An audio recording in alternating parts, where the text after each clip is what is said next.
Everyone, कैसे आप सब? होप सो अच्छे होंगे। सो गाइस, आज की इस वीडियो में हम बात करेंगे प्रोबेबिलिटी के बारे में। तो चलिए बिना देरी के शुरू करते हैं हमारे आज के इस चैप्टर को। तो सबसे पहले जो टॉपिक आता है इस चैप्टर के अंदर वो है कंडीशनल प्रोबेबिलिटी। अब कंडीशनल प्रोबेबिलिटी क्या होता है? तो अगर मैं आपसे कहूँ कि हमारे पास कोई इवेंट है ई, तो उसकी जो प्रोबेबिलिटी होगी वही क्या होगी? कंडीशनल प्रोबेबिलिटी होगी। तो हम कह सकते हैं कि कंडीशनल प्रोबेबिलिटी क्या है? Probability of event E is conditional probability of event E is a conditional probability। तो जैसे कि अगर मैं आपको एक एग्जांपल दूं, तो अगर आपको कोई क्वेश्चन में पूछे कि आपके पास एक कॉइन है, उसके ऊपर हेड आने की प्रोबेबिलिटी बता दो, और इस केस के अंदर प्रोबेबिलिटी ऑफ टेल, उस कॉइन के ऊपर टेल आने की जो प्रोबेबिलिटी है वो हमें पहले से गिवन है, तो इसी को हम क्या बोलेंगे? कंडीशनल प्रोबेबिलिटी बोलेंगे। मतलब प्रोबेबिलिटी ऑफ हेड ही क्या होगी? हमारी कंडीशनल प्रोबेबिलिटी होगी।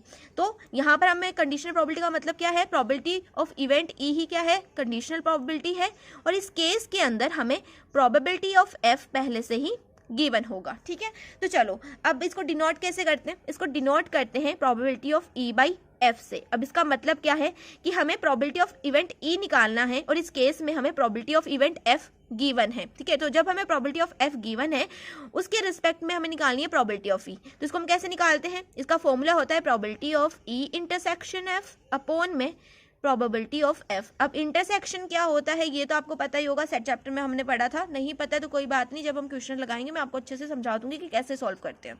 ठीक है, तो ये आपका फॉर्मूला होने वाला है। अब कई बार क्या होता है, हमसे पूछ ले जाती है probability of F in respect of E. इसका मतलब है कि हमें प्रोबेबिलिटी ऑफ ई पहले से गिवन है, इसके रिस्पेक्ट में हमें निकालनी है प्रोबेबिलिटी ऑफ एफ। तो यहाँ पर एक फॉर्मूला हो जाएगा probability of F intersection E, और डिवाइड कर देंगे हम नीचे वाले से, मतलब प्रोबेबिलिटी ऑफ ई से। जो भी आपके नीचे डिवाइड में है उसी से हमें क्या करना है? इसको डिवाइड कर देना है। तो ये आपके दो फॉर्मूलाज है जो आपको यूज होने वाले हैं। कंडीशनल प्रोबेबिलिटी के दो फॉर्मूलाज आपको आने चाहिए। अब कुछ प्रॉपर्टीज पढ़ लेते हैं कंडीशनल प्रोबेबिलिटी की, जो बहुत ज्यादा इंपॉर्टेंट है। तो हम बात करेंगे प्रॉपर्टीज ऑफ कंडीशनल प्रोबेबिलिटी। तो चलिए शुरू करते हैं। तो फर्स्ट प्रॉपर्टी है हमारे पास probability of S upon F is equal to probability of F upon F is equal to 1। यहाँ पर एस क्या है? एस है हमारा सैंपल स्पेस। एस क्या है? हमारे पास सैंपल स्पेस है। जैसे कि होता था ना कि अगर हम इस एक कॉइन को 2 बार जो है टॉस करते हैं तो उसका सैंपल स्पेस क्या होगा? हमने क्या करा, एक कॉइन को 2 बार टॉस करा, तो एक कॉइन को टॉस करने पर क्या आता है? या तो हेड आता है या फिर टेल आता है। तो फर्स्ट बार हम कॉइन को टॉस करेंगे तो हेड आ सकता है, सेकंड बार हम टॉस करेंगे तो भी हेड आ सकता है। फर्स्ट बार हमने कॉइन को टॉस करा, हेड आ गया। सेकंड बार हमने टॉस करा तो टेल आ गया। फिर हमने कॉइन को टॉस करा तो हेड आ गया। सेकंड बार टॉस करा तो फिर हमने कॉइन को टॉस करा तो टेल आ गया। फिर हमने दोबारा से कॉइन को टॉस करा तो हेड आ गया, है ना। ऐसे ही हमने फिर से कॉइन को टॉस करा तो हमारे पास टेल आ गया। फिर हमने टॉस करा तो हमारे पास क्या आ गया? दोबारा से टेल आ गया। तो यही सैंपल स्पेस बनेगा। या तो जो है पहली बार में हेड आएगा, फिर दूसरी बार में हेड आएगा, या पहली बार हेड आ जाएगा, दूसरी बार टेल आ जाएगा। तो यही सैंपल स्पेस बन सकता है ना।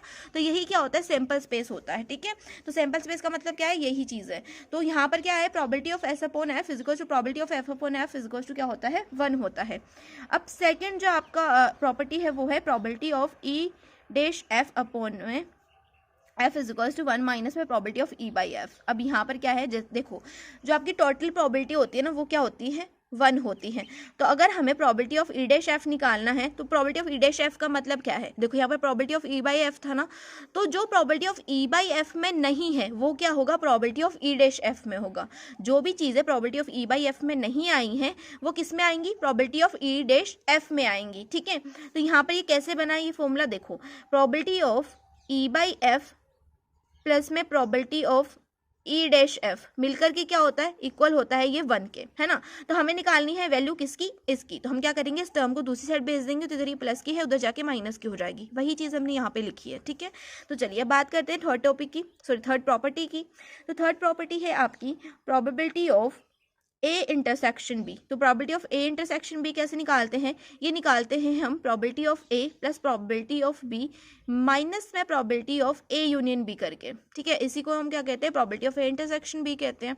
अब अगर आपसे कहीं पे पूछ ले कि probability of A union B बता दो, तो इस केस में हम क्या करेंगे? देखिए, प्रोबेबिलिटी ऑफ ए निकालेंगे प्लस में प्रोबेबिलिटी ऑफ बी निकालेंगे, फिर क्या कर देंगे हम? इसको में से माइनस कर देंगे probability of A intersection B को, क्या कर देंगे, ए इंटरसेक्शन बी को माइनस कर देंगे। दोनों में उल्टा होता है, यहाँ पर अगर ए इंटरसेक्शन बी निकालना है तो यहाँ पर ए यूनियन बी माइनस होगा, यहाँ पर ए यूनियन बी निकालना है तो ए इंटरसेक्शन बी माइनस होगा। ठीक है, आगे बात समझ में। अब एक और लास्ट प्रॉपर्टी मैं आपको बता देती हूँ, उसके बाद में आपकी जो प्रॉपर्टीज है वो कंप्लीट हो जाएंगी। The last one is number of A union B. कैसे निकालते हैं, number of A union B का फॉर्मूला होता है नंबर ऑफ ए प्लस में नंबर ऑफ बी माइनस में number of A intersection B. तो ये कुछ प्रॉपर्टीज थी कंडीशनल प्रोबेबिलिटी की जो आपको याद होनी चाहिए। अब इसके बाद में हम चलते हैं क्वेश्चंस के ऊपर। सो चलो, फर्स्ट क्वेश्चन हमें गिवन है, if probability of A is equals to 6/11, probability of B is equals to 5/11, probability of A union B is equals to 7/11, then find probability of A by B and probability of A intersection B। तो हमें formulas पता है, करने में कोई दिक्कत है नहीं, करने में कोई बड़ी बात तो है नहीं, तो चलो भाई कर लेते हैं। सबसे पहले मुझे निकालना है probability of A by B। तो probability of A by B का फॉर्मूला क्या होता है, वही probability of E by F। क्या होता था, probability of E intersection F upon में probability of F। तो यहाँ पर क्या है, probability of A by B है, तो यहाँ पर फॉर्मूला हो जाएगा probability of A by B upon में probability of B। यही होगा, जो भी नीचे डिवाइड में होता है उसी से डिवाइड हो जाता है। तो चलिए, probability of A intersection B चाहिए और probability of B चाहिए इसको करने के लिए। तो probability of A union B तो हमें गिवन है, हमें probability of A intersection B given नहीं है, और ये हमें फाइंड भी करना है। तो क्यों ना हम इस क्वेश्चन को पहले जो है अटेम्प्ट कर लेते हैं, उसके बाद में इस क्वेश्चन को करें, क्योंकि probability of A intersection B हमें पता नहीं है ना। तो देखो, probability of A intersection B को निकालने का फॉर्मूला क्या होता है, मैं नीचे करवा रही हूँ यहाँ पर। तो देखो, probability of A intersection B कैसे निकालते हैं, probability of A प्लस में probability of B माइनस में probability of A union B होता है, यही होता है ना, यही तो फॉर्मूला होता है। तो चलो भाई, probability of A है हमारे पास 6/11 प्लस में probability of B है हमारे पास 5/11 माइनस में probability of A union B है हमारे पास 7/11। तो क्या करेंगे, हम एलसीएम लेंगे। एलसीएम हमारे पास आएगा 11, यहाँ पर हो जाएगा 6 प्लस में 5 माइनस में 7। 6 प्लस 5 इज 11, 11 में से 7 माइनस करोगे तो कितना आएगा, 11 में से 7 माइनस करोगे तो 4 आएगा। तो यहाँ पर हमारे पास आंसर आ जाएगा 4/11। ठीक है, कोई दिक्कत नहीं। तो हमारे पास प्रोबेबिलिटी ऑफ ए इंटरसेक्शन भी आ गया 4/11। तो यहाँ पर पुट कर देते हैं, तो प्रोबेबिलिटी ऑफ ए इंटरसेक्शन भी हो जाएगा 4/11 अपॉन में प्रोबेबिलिटी ऑफ बी क्या है आपके पास 5/11। ठीक है, 11 से 11 कैंसिल आउट, तो हमारे पास आंसर आ जाएगा 4/5। तो यहाँ पर probability of A by B क्या आ गया, 4/5 आ गया, और probability of A intersection B तो हमने पहले ही निकाल लिया। तो यहाँ पर आपका जो फर्स्ट क्वेश्चन है वो कंप्लीट होता है। और क्या आपको लग रहा है कि ऐसे क्वेश्चन आएंगे, इतने सिंपल क्वेश्चन आएंगे? नहीं, बिल्कुल भी नहीं, ऐसे क्वेश्चन नहीं आएंगे। ठीक है, तो ज़्यादा से ज़्यादा अगर आप लकी पर्सन हो तो आपको 1 मार्क 2 मार्क के क्वेश्चन में दिख जाएंगे ऐसे क्वेश्चन, लेकिन 4 मार्क के क्वेश्चन 5 मार्क के क्वेश्चन में ऐसे क्वेश्चन तो बिल्कुल भी नहीं पूछे जाएंगे।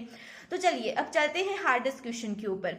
और पहले मैं आपको वार्न कर देती हूँ, please don't skip the video and don't pause the video, क्योंकि हर क्वेश्चन के साथ में आपको कोई ना कोई छोटे से छोटा कॉन्सेप्ट देखने को मिलेगा। तो प्लीज डोंट स्किप, ठीक है, और डोंट पॉज। तो चलो सेकंड क्वेश्चन की तरफ बढ़ते हैं। तो यहाँ पर सेकंड क्वेश्चन हमें गिवन है, if coin tossed 3 times, first हमें गिवन है event E head on third toss and second हमें गिवन है event F head on first 2 tosses. तो यहाँ पर हमसे बोला गया है कि कॉइन को 3 टाइम्स टॉस करा जाता है, तो वहां पर ई इवेंट क्या है, हेड आना चाहिए। थर्ड टॉस के ऊपर जब हम तीसरी बार कॉइन को टॉस करेंगे तो उसके ऊपर हेड आना चाहिए। और एफ हमें गिवन है कि जब हम कॉइन को 2 बार टॉस करेंगे, फर्स्ट और सेकंड बार, तो वहां पर हेड आना चाहिए। तो ये हमें जो है कंडीशंस गिवन है, और यहाँ पर हमें निकालना है क्या, probability of E by F. ठीक है, ई क्या होता है, जो हमें फाइंड करना होता है, हमेशा याद रखना। ई का मतलब है जो हमें फाइंड करना है, और एफ का मतलब है जो हमें गिवन है, जो हमें पहले से गिवन है। तो यहाँ पर हमें बेसिकली निकालना क्या है, probability of E by F निकालना है। तो सबसे पहले बात कर लेते हैं सैंपल स्पेस की। तो अगर मैं किसी कॉइन को 3 बार टॉस करूंगी तो उसके लिए सैंपल स्पेस क्या होगा, पहले तो वो लिख लेते हैं। सैंपल स्पेस का मतलब होता है पॉसिबिलिटीज, कि हम 3 बार अगर किसी कॉइन को टॉस करते हैं तो क्या क्या पॉसिबिलिटीज बन सकती है। या तो पहली बार में हेड आ जाएगा, पहली बार जब हम कॉइन को टॉस करेंगे तो हेड आ जाएगा। दूसरी बार अगर हम कॉइन को टॉस करते हैं फिर भी हेड आ सकता है, तीसरी बार में भी हेड आ सकता है। फर्स्ट पॉसिबिलिटी तो ये हो जाएगी। फिर कॉइन के ऊपर हेड आया, दूसरी बार टॉस करा हेड आया, तीसरी बार टॉस करा टेल आया। ठीक है, फिर हमने टॉस करा फिर से हेड आ गया, फिर दूसरी बार टॉस करा टेल आ गया, फिर हेड आ गया। ऐसे ही टेल आ सकता है, हेड आ सकता है, हेड आ सकता है, फिर हेड आ गया, फिर टेल आ गया, फिर टेल आ गया, है ना। या फिर हमने कॉइन को टॉस करा, फर्स्ट टाइम में टेल आ गया, दूसरी टाइम में हेड आ गया, तीसरी टाइम में टेल आ गया। फिर हमने टॉस करा, पहले टेल आया, दूसरी बार टेल आया, तीसरी बार हेड आ गया। फिर हमने टॉस करा, टेल आ गया, फिर से टेल आया, फिर से टेल आया। तो ये कुछ पॉसिबिलिटीज है जो बन सकती है कॉइन को टॉस करने पे, है ना। तो सैंपल स्पेस ये हो जाएगा हमारा। अब बात करते हैं हम ई की, यानी कि इवेंट की। इस इवेंट की बात करते हैं तो यहाँ पर हमसे बोला गया है कि हेड आना चाहिए थर्ड टोस के ऊपर। तो यहाँ पर आप देखिए कि थर्ड टोस पे हेड किस किस जगह पे आ रहा है। तो पहला तो यहाँ पर थर्ड टोस में हेड आ रहा है, तो इस वाले को भी हम ई के अंदर मान लेंगे, ठीक है। दूसरी कंडीशन, यहाँ पर भी हेड आ रहा है थर्ड टोस पे, तो इसको भी हम ई के अंदर ले लेंगे। तीसरा, यहाँ पर भी जो है हेड आ रहा है जो है इसके अंदर कॉइन के ऊपर, इसको भी हम ले लेंगे इस कंडीशन में। और आगे आप देखिए यहाँ पर भी क्या आ रहा है, थर्ड टोस पे हेड आ रहा है, तो इसको भी हम क्या मान लेंगे, ई के अंदर मान लेंगे। तो यहाँ पर हमारे पास ई आ गया। अब हमें चाहिए होता है प्रोबेबिलिटी ऑफ ई। तो वैसे तो फॉर्मूला के अंदर probability of E by F के फॉर्मूला के अंदर आपको नहीं पूछा जाएगा, लेकिन मैं यहाँ पर करके बता देती हूँ। तो प्रोबेबिलिटी ऑफ ई कैसे निकालते हैं, तो प्रोबेबिलिटी ऑफ ई निकालने का फॉर्मूला होता है नंबर ऑफ एलिमेंट्स अपॉन में total number in sample space, total number of elements in sample space, total number of elements in sample space, ठीक है। तो नंबर ऑफ एलिमेंट्स कितने हैं, 1 2 3 4, 4 है। Total number of elements sample space के अंदर कितने नंबर्स है, यहाँ पे देखो 2 2 4 2 6 2 8, तो 8 है। तो यहाँ पर ये कट हो जाएगा, तो हो जाएगा 1/2, ठीक है। तो चलो अब बात कर लेते हैं एफ की। तो एफ के लिए हमें कंडीशन गिवन है हेड ऑन फर्स्ट टू टोसेस। तो यहाँ पर हमें देखना है कि फर्स्ट टू टोसेस पर हेड कहाँ पे आ रहा है। तो पहला तो यहाँ पर आ रहा है, तो यहाँ पर हम लिख देंगे हेड हेड हेड। दूसरा, यहाँ पर भी हेड आ रहा है 2 टोसेस पे, फर्स्ट 2 टोसेस पे हेड आ रहा है, फर्स्ट टोस पर भी, सेकंड टोस पर भी। और यहाँ पर मुझे कहीं पर भी हेड आता हुआ नहीं दिख रहा 2 टोसेस पे, फर्स्ट 2 टोसेस पे हेड देखना था, ठीक है। तो यहाँ पर और कहीं पर भी नहीं आ रहा है। तो पहले हम निकाल लेते हैं probability of F. Probability of F के लिए वही formula, number of elements in F. तो एफ में कितने एलिमेंट्स हैं, 2 हैं। और total number of elements in sample space कितने हैं, 8 है। तो ये जगह 2/8, इसको हम सॉल्व करेंगे तो ये जगह 1/4। तो probability of F is what, 1/4। अब बात कर लेते हैं probability of E intersection F की। अब ई इंटरसेक्शन एफ का मतलब क्या है भाई, ई इंटरसेक्शन एफ का मतलब क्या है, मतलब ई और एफ में क्या चीज कॉमन है, ई और एफ में कौन सी चीज कॉमन है, वही क्या होता है, ई इंटरसेक्शन एफ होता है। तो पहले हम ई इंटरसेक्शन एफ की बात करेंगे, फिर बाद में बात करेंगे probability of E intersection F की। तो यहाँ पे देखो ई और एफ में आपको क्या कॉमन दिख रहा है, देखो यहाँ पर हेड हेड है, यहाँ पर भी हेड हेड है, तो ये क्या आ जाएगा, कॉमन में आ जाएगा। और कोई भी चीज कॉमन में नहीं दिख रही ना, यहाँ पर क्या, आप देखो यहाँ पर हेड हेड टेल है, इसमें कहीं पर भी नहीं है, तो कॉमन नहीं है। तो कॉमन सिर्फ एक चीज आ रही थी। तो यहाँ पर अगर मैं प्रोबेबिलिटी ऑफ इंटरसेक्शन एफ निकालूंगी तो क्या आ जाएगी, total number of elements in intersection F, तो कितने हैं, 1 ही है। और सैंपल स्पेस में 8, तो जगह 1/8। तो चलिए अब निकाल देते हैं probability of E by F. तो probability of E by F का फॉर्मूला तो आई थिंक आपको याद हो गया होगा, क्या होता है, probability of E intersection F upon में प्रोबेबिलिटी ऑफ एफ, ठीक है। इसलिए मैं आपसे बोलती कि यहाँ पर प्रोबेबिलिटी ऑफ ई की जरूरत नहीं है, पर मैंने आपको बता दिया कैसे निकालते हैं। तो देखो प्रोबेबिलिटी ऑफ इंटरसेक्शन एफ क्या होता है, 1/8 होता है, सॉरी 1/8 है यहाँ पर। प्रोबेबिलिटी ऑफ एफ क्या है, प्रोबेबिलिटी ऑफ एफ है आपके पास 1/4। तो क्या करोगे, 4 से 8 को कैंसिल कर दोगे, कितने टाइम कैंसिल होगा, 2 टाइम्स। तो यहाँ पर हमारे पास आ जाएगा probability of E by F क्या आ जाएगा, 1/2 आ जाएगा। तो यहाँ पर आपका क्वेश्चन जो है कंप्लीट हो गया है। ऐसे ही क्वेश्चन आपके आ सकते हैं, ठीक है। तो यहाँ पर तो आपको ई और एफ गिवन था, ई और एफ आपको गिवन था कि ये वाली जो आपकी कंडीशन है ये ई है, ये वाली कंडीशन एफ है, तो हमने सॉल्व कर लिया। लेकिन कुछ क्वेश्चन ऐसे होते हैं जहां पर हमें ई और एफ गिवन नहीं होता, मतलब वहां पर वो हमसे ये नहीं कहता कि ये वाली कंडीशन ई है और ये वाली कंडीशन एफ है, हमें खुद से पता करना होता है। तो वहां पर हम कैसे पता करेंगे, उन क्वेश्चंस को कैसे लगाएंगे, और वही क्वेश्चंस इंपॉर्टेंट होते हैं। कंडीशनल प्रोबेबिलिटी में वो क्वेश्चंस आपको जरूर से आने चाहिए। तो हम कैसे पता करेंगे कि ये और एफ कौन सा है, वो मैं आपको अभी बताने वाली हूँ, ठीक है। तो हम जो इस वीडियो को पहले इजी वे वाले क्वेश्चन सॉल्व करेंगे, फिर मॉडरेट वाले, फिर उसमें हाई लेवल वाले। तो अब हाई लेवल वाला क्वेश्चन आपको बता देती हूँ, इजी और मॉडरेट में मैंने आपको बता ही दिया है। तो अब बात करते हैं थर्ड क्वेश्चन की। सो देखिए यहाँ पर हमें क्वेश्चन नंबर 3 गिवन है, given that the 2 numbers appearing on throwing 2 dices are different, find the probability of the event the sum of numbers on the dice is 4। तो यहाँ पर हमसे क्वेश्चन में क्या कह रहा है, क्वेश्चन में हमसे बोल रहा है कि अगर आप 2 डाइसेस को थ्रो करते हो तो उनके ऊपर जो भी नंबर आएगा वो डिफरेंट होगा। अगर फर्स्ट डाई के ऊपर 1 आया है तो सेकंड डाई के ऊपर 2 आएगा, ठीक है। और आपसे बोला है कि फाइंड करो probability of the event sum of numbers on the dice is 4, कि जो भी डाइस के ऊपर नंबर आएंगे, जो भी दोनों डाइसेस के ऊपर नंबर आएगा उनका जो सम होगा वो 4 होगा, इसकी प्रोबेबिलिटी हमें निकालनी है। तो यहाँ पर उसने हमें ना ही ई गिवन करा है ना ही एफ गिवन करा है।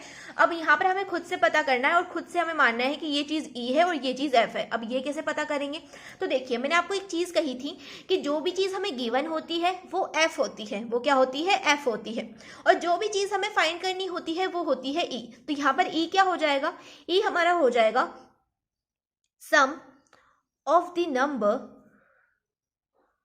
ऑन डाइस इज 4, कि जो भी दोनों डाइसेस के ऊपर नंबर आएगा उनका सम क्या होना चाहिए, ये 4 होना चाहिए, इसकी हमें प्रोबेबिलिटी निकालनी है। तो यही क्या हो जाएगा, हमारा ई हो जाएगा। और एफ हमारा हो जाएगा 2 number appearing on throwing two dices are different. इसका क्या मतलब है कि दोनों डाइसेस को थ्रो करने पर जो भी नंबर अपीयर होगा वो क्या होगा, डिफरेंट होगा। दोनों नंबर्स क्या होंगे, डिफरेंट होंगे। तो ये हमारा एफ हो जाएगा। तो हर एक क्वेश्चन में जहां पर आपको जो चीज गिवन होगी आप उसको एफ मानोगे, जो चीज आपको फाइंड करनी होगी आप उसे ई मान लोगे। ठीक है, हर एक क्वेश्चन में ऐसे ही होगा और ऐसे क्वेश्चन आने के चांसेस बहुत ज्यादा होते हैं कंडीशनल प्रोबेबिलिटी में से। तो चलिए सबसे पहले ई निकाल लेते हैं। ई के अंदर कौन कौन से एलिमेंट्स हो जाएंगे, तो देखिए अगर मेरे फर्स्ट डाई के ऊपर 1 आ गया तो सेकेंड डाई के ऊपर क्या आ सकता है, 3 आ सकता है। देखो ई की कंडीशन ही क्या है, दोनों का सम क्या होना चाहिए, 4 होना चाहिए। तो यहाँ पर 3 + 1 क्या हो जाएगा, 4 हो जाएगा। तो ये आ सकता है ना। अगर मेरे फर्स्ट डाई के ऊपर 2 आ जाता है और सेकंड डाई के ऊपर भी 2 आ जाता है तो 2 + 2 = 4। तो ये भी जो है ई के अंदर हो सकता है। अब देखो ई के लिए उसने ये नहीं बोला कि दोनों डाइस के ऊपर डिफरेंट नंबर आना चाहिए। ई के लिए सिर्फ हमें ये पता करना है कि दोनों डाइसेस के ऊपर जो भी नंबर आया है वो 4 के इक्वल है। ठीक है, वो कंडीशन एफ की थी कि जहां दोनों डाइसेस के ऊपर डिफरेंट नंबर शो होगा, वो कंडीशन किसकी थी, एफ की थी। यहाँ पर हम ई की बात कर रहे हैं। ठीक है, तो चलो अगर मेरे फर्स्ट डाई के ऊपर 3 आता है तो सेकंड डाई के ऊपर क्या आना चाहिए, 1 आना चाहिए। 3 + 1 = 4। अब इसके अलावा कोई और पॉसिबिलिटी हो सकती है, बिल्कुल भी नहीं हो सकती। तो यहाँ पर हमारे पास ई में कितने नंबर्स आ गए, 3 नंबर्स आ गए, 3 एलिमेंट्स आ गए। अब अगर मैं यहाँ पर प्रोबेबिलिटी ऑफ ई निकालूं तो प्रोबेबिलिटी ऑफ ई का फॉर्मूला क्या हो जाएगा, नंबर ऑफ एलिमेंट्स इन ई। तो कितने नंबर ऑफ एलिमेंट्स है, 3 नंबर ऑफ एलिमेंट्स है, अपॉन में total number of elements in sample space. यही होता है। अब सैंपल स्पेस में कितने नंबर्स होंगे भाई, ये कैसे पता करें। अब क्या हम पागलों की तरह सैंपल स्पेस लिखने बैठेंगे, नहीं दी, हम पागलों की तरह क्यों लिखने बैठेंगे, हम यूज करेंगे एक टेक्निक को। तो देखिए सैंपल स्पेस निकालना है हमें किसका, डाइस का। तो यहाँ पर कितने डाइस है, 2 डाइस है, यानी कि 2 डाइस है। इसका मतलब क्या हुआ, देखो एक डाइस के ऊपर कितनी साइड होती है, 6 साइड्स होती हैं। ऑब्वियसली 6 साइड्स होती हैं, ये तो हमें पता है ना। तो एक डाइस के ऊपर 6 साइड्स होती है, यहाँ पर डाइस कितने हैं, 2 डाइस है। तो हम पावर क्या लगा देंगे, 2 लगा देंगे। अगर यहाँ पर ऐसे बोल रहा होता कि एक डाइस को 2 बार रोल करना है तब भी पावर क्या लगती, 2 ही लगती। तो यहाँ पर 6 की पावर 2 और 6 की पावर 2 क्या होती है, 36। 6 का स्क्वायर क्या होता है, 36 होता है। यहाँ पर सैंपल स्पेस में कितने एलिमेंट्स होंगे, 36 एलिमेंट्स होंगे। तो ये होता है सिंपल तरीका। अब अगर आपको मेरे ऊपर विश्वास नहीं है तो आप चेक भी कर सकते हो सैंपल स्पेस बना करके। ऐसे अगर आपसे कॉइन में भी पूछ ले कि एक कॉइन को 4 बार टॉस कर रहे हैं, है ना, या फिर मैं कहूँ एक कॉइन को 4 बार टॉस करें, ठीक है, तो एक कॉइन को हम 4 बार टॉस करें तो इसकी सैंपल स्पेस क्या होगी ये आपको पता करनी है ना। तो आप क्या करोगे, सबसे पहले तो देखो कॉइन में साइड्स कितनी होती हैं, 2 साइड्स होती हैं, एक हेड होती है दूसरी टेल होती है। तो 2 साइड्स होती हैं, हम क्या करेंगे 2 की पावर 4 कर देंगे। जितनी बार उसको रोल कर रहे हैं, जितनी बार उसको टॉस कर रहे हैं, वो क्या हो जाएगा, पावर में कन्वर्ट हो जाएगा, वो नंबर पावर में कन्वर्ट हो जाएगा। तो 2 की पावर 4 क्या होता है, 16 होता है। तो सैंपल स्पेस क्या आएगा, 16 आएगा जब एक कॉइन को हम 4 बार टॉस करेंगे। तो कॉइन वाला आप चेक कर लेना, आपको खुद पता चल जाएगा मैं सही हूं या गलत हूं। ठीक है, तो यहाँ पे देखो प्रोबेबिलिटी ऑफ ई = हो जाएगा 3/36। हो जाएगा, नहीं हो जाएगा, हो जाएगा। अब निकाल लेते हैं एफ। तो एफ हमारे पास क्या है, एफ है हमारे पास 2 number appearing on throwing 2 dices are different. तो नंबर क्या होना चाहिए, डिफरेंट होना चाहिए। तो देखो मान लो मैंने डाइस को रोल करा, तो जब मैंने फर्स्ट टाइम रोल करा मेरे पास 1 आया, तो सेकंड टाइम रोल करूंगी तो क्या आ सकता है, 1 आ सकता है, बिल्कुल भी नहीं। क्यों, क्योंकि उसने बोला है कि नंबर डिफरेंट होना चाहिए। सेकंड टाइम आप टॉस करोगे तो ये नंबर नहीं आना चाहिए, तो क्या आएगा, 2 आएगा, है ना। फर्स्ट पर 1 आ गया, क्या पता सेकंड पर 3 आ जाए। मैंने डाइस को रोल करा, फर्स्ट पर 1 आ गया, क्या पता सेकंड पे 4 आ जाए। ऐसे करते करते कहां तक आ सकता है, फर्स्ट पे 1 आ गया, सेकंड पे 6 तक आ सकता है ना। अब अगर मैंने डाइस को रोल करा, फर्स्ट पर 2 आ गया, तो अब क्या आ सकता है, 1 आ सकता है ना। 2 आ गया, 3 आ सकता है, 2 नहीं आ सकता। ठीक है, ऐसे कहां तक आ सकता है, 2,6 तक। फिर 3 को रोल करूंगी, 1 आ सकता है, 3 2 आ सकता है, 3 नहीं आ सकता, 3 6 तक आएगा। ठीक है, ऐसे ही 4 1 4 4 नहीं आएगा, 4 6 तक आएगा। ठीक है, इसमें 4 4 नहीं आने वाला। ठीक है, अब 5 में भी ऐसे ही होगा, 5 में भी ऐसे ही होगा, 5 से भी 5 1 से चलेगा और यहाँ पर 5 6 तक आएगा। 5,5 नहीं आएगा क्योंकि क्या है, सेम नंबर नहीं आना चाहिए दोनों डाइसेस के ऊपर। फर्स्ट डाई को मैंने थ्रो करा, उसके ऊपर 6 आ गया, सेकंड पर 1 आ गया, ऐसे कहां तक चलेगा, 6,5 तक चलेगा। 6 6 नहीं आ सकता क्योंकि 6 पहले डाइस पर अगर 6 आ गया तो सेकंड डाइस पर 6 नहीं आ सकता, क्योंकि यहाँ पर डिफरेंट नंबर आने चाहिए। तो यहाँ पर कितने हो जाएंगे, प्रोबेबिलिटी ऑफ अगर एफ निकालू तो क्या आएगी मेरे पास, total number of elements in F कितने होंगे, 30 होंगे। क्यों होंगे? क्योंकि देखो यहाँ पर कितनी साइड्स होती हैं, 6 साइड्स होती हैं, है ना। हर एक साइड में हमें 1,1, जैसे फर्स्ट साइड में 1,1 नहीं आएगा, सेकंड साइड में हमारे पास 2,2 नहीं आएगा, थर्ड में 3,3 नहीं आएगा, तो फोर्थ में 4,4, फिफ्थ में 5,5, सिक्स्थ में 6,6। तो कितने नंबर्स नहीं आएंगे? 1 2 3 4 5 6, 6 एलिमेंट्स नहीं आएंगे। टोटल एलिमेंट्स कितने होते हैं जब 2 डाइस को रोल करते हैं? 36 होते हैं। 36 में से 6 जाएंगे, 30 बचेगा, तो हमारे पास कितने आएंगे? 30 आएंगे। Total number of elements in F कितने होंगे? 30 होंगे। अब अपॉन में total number of sample space कितने हैं? 36 है, तो 30/36 हो गया कि नहीं हो गया? अब हम बात करेंगे probability of E intersection F की। तो उससे पहले हमें ए इंटरसेक्शन एफ भी पता होना चाहिए। तो ई इंटरसेक्शन एफ क्या होगा? ई और एफ में कॉमन एलिमेंट्स, तो ई और एफ में क्या कॉमन होगा? 2,2 एफ में नहीं होगा, 2,2 एफ में नहीं हो सकता, क्योंकि अगर एक डाइस पे 2 आ गया तो दूसरे डाइस पे 2 नहीं आएगा, यही तो कंडीशन है एफ की। यहाँ पर 2,2 नहीं होगा एफ के अंदर, तो यहाँ पर जो है कॉमन एलिमेंट्स कौन कौन से होंगे? एक 1,3, एक होगा 3,1। तो कॉमन एलिमेंट्स हो जाएंगे, तो हमारे पास ई इंटरसेक्शन एफ क्या हो जाएगा? ई इंटरसेक्शन एफ हो जाएगा हमारे पास 1,3 एंड 2,2, यही होगा, है ना। तो देखो यहाँ पर कितने एलिमेंट्स है? 2 एलिमेंट्स है। तो अगर मैं यहाँ पे निकालू probability of E intersection F, अब यहाँ पे गुसड़ पुसड़ हो रहा है तो तुम इसकी टेंशन मत लेना, अपनी कॉपी में अच्छे से करके आना, ऐसे मत लिख देना मेरे तरह बोर्ड्स के अंदर। तो देखो probability of E intersection F क्या हो जाएगा? देखो 2 एलिमेंट्स है यहाँ पे, हम यहाँ पे 2 लिखेंगे, number of elements in E intersection F upon में टोटल एलिमेंट्स। टोटल एलिमेंट्स कितने हैं सैंपल स्पेस में? दैट्स 36, हो जाएगा 2/36, ठीक है। अब देखो, अब मुझे निकालना क्या है, मुझे क्या पता करना है? मुझे निकालना है, वो मैं तुम्हें आगे वाले पेज पे बताती हूँ। तो देखो मुझे फाइंड करना है probability of E by F, यही फाइंड करना है ना, यही फाइंड करना है। इसका फॉर्मूला क्या होता है? Probability of E intersection F upon में प्रोबेबिलिटी ऑफ एफ। तो probability of E intersection F क्या आया मेरे पास? Probability of E intersection F आया मेरे पास 2/36, यही आया ना। और प्रोबेबिलिटी ऑफ एफ क्या गिवन था मुझे? सॉरी, प्रोबेबिलिटी ऑफ एफ क्या आया मेरे पास? प्रोबेबिलिटी ऑफ एफ मेरे पास आ गया 30/36। तो यहाँ पर क्या होगा? 36 से 36 कैंसिल हो जाएगा, हमारे पास बचेगा 2/30।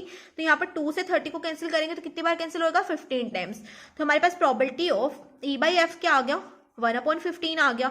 तो भाई ऐसे ही क्वेश्चंस आपके कंडीशनल प्रोबेबिलिटी में बनने वाले हैं।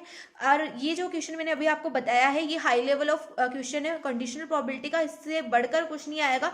ऐसे ही क्वेश्चंस आपको देखने को मिलेंगे, ठीक है। कभी डाइस को रोल करवाएगा, कभी आपसे कॉइन रोल करवाएगा, तो बस ऐसे ही क्वेश्चंस आपको कंडीशनल प्रोबेबिलिटी में देखने को मिलेंगे। सो इस वीडियो को यहीं पर एंड करते हैं। तो अब इसके बाद के जितने भी कॉन्सेप्ट्स हैं, जितने भी टॉपिक्स हैं, 2 टॉपिक्स बचे हैं इस चैप्टर से रिलेटेड, वो मैं आपको नेक्स्ट वीडियो के अंदर सॉल्व करवा दूंगी। तो यहाँ पर कंडीशनल प्रोबेबिलिटी कंप्लीट होती है, इसके अंदर अब कुछ नहीं बचा है करने को। कंडीशनल प्रोबेबिलिटी में आपको ऐसे ही क्वेश्चंस देखने को मिलेंगे, ठीक है। Highest to lowest to highest question मैंने आपको करवा दिए हैं, इजी क्वेश्चन करवा दिया, मॉडरेट करवा दिया, एंड जो हाई लेवल का क्वेश्चन था वो भी करवा दिया है। अब इस टॉपिक से related previous year question, important question आपको कम्युनिटी में मिल जाएंगे, वहां पर आप जाके चेकआउट कर सकते हो, ठीक है। और मैंने पहले भी बहुत सारे चैप्टर्स के क्वेश्चंस वहां पर बताए हुए हैं, बहुत सारे क्वेश्चंस मैंने वहां पे डाले हुए हैं, अगर आपने नहीं देखे तो आप देख लेना कम्युनिटी पोस्ट में जाकर के। और आगे के जो टॉपिक्स है वो मैं आपको नेक्स्ट वीडियो में करवा ही दूंगी। तो अगर आपको वीडियो अच्छी लगी हो तो वीडियो को लाइक कर देना, चैनल को अगर अभी तक आपने सब्सक्राइब नहीं करा तो कर लेना, और साथ ही अपने फ्रेंड्स के साथ में शेयर कर देना। एक छोटा सा कमेंट कर देना, मेरे लिए प्यारा सा, तुम्हारे कमेंट से बहुत ज्यादा मोटिवेशन मिलता है, ठीक है। और इसके बाद में हमें कौन सा चैप्टर करना है वो भी बता देना, ठीक है। तो मिलते हैं नेक्स्ट वीडियो में, तब तक के लिए bye bye, take care, keep watching, keep learning.